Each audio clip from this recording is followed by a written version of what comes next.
इस प्रकार के क्वेश्चंस सीटेट एग्ज़ाम में बार बार आते रहते हैं। क्वेश्चंस है, एक 180 सेंटीमीटर लंबी तार को एक आयत का रूप दिया गया है।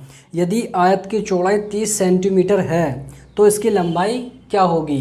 देखिए, इस प्रकार के क्वेश्चंस में ये ध्यान रखना है कि जो तार है या डोरी है उसको किसी शेप यानी कि आयत, वर्ग या त्रिभुज या किसी का रूप दिया गया है। तो जो उस शेप बनने वाले शेप है, जो इस तार को रूप में बनेगी शेप, उसका जो परिमाप होगा वो उस तार की लंबाई के बराबर होगा, जितना लंबा वो तार है। आयत का परिमाप का सूत्र क्या है?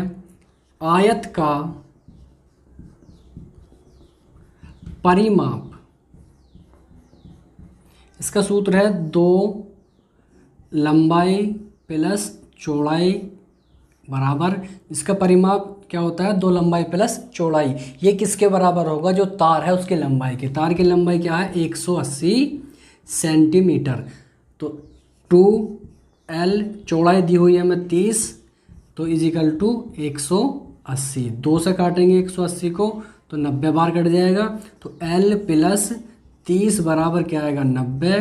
तो L बराबर क्या आ जाएगा? 90। उधर जाके 30 माइनस का हो जाएगा, तो L बराबर आ गया 60।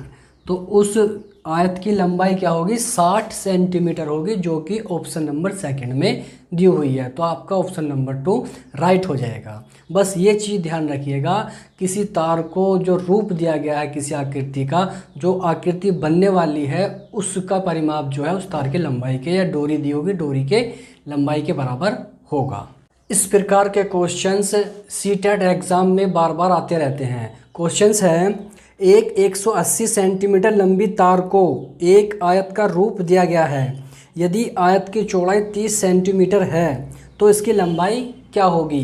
देखिए, इस प्रकार के क्वेश्चंस में ये ध्यान रखना है कि जो तार है या डोरी है उसको किसी शेप यानी कि आयत, वर्ग या त्रिभुज या किसी का रूप दिया गया है। तो जो उस शेप बनने वाले शेप है, जो इस तार को रूप में बनेगी शेप, उसका जो परिमाप होगा वो उस तार की लंबाई के बराबर होगा, जितना लंबा वो तार है। आयत का परिमाप का सूत्र क्या है?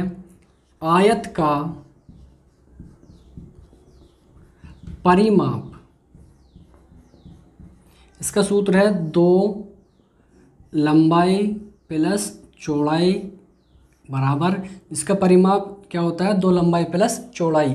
ये किसके बराबर होगा? जो तार है उसकी लंबाई की। तार की लंबाई क्या है? 180 सेंटीमीटर। तो 2L, चौड़ाई दी हुई है हमें 30,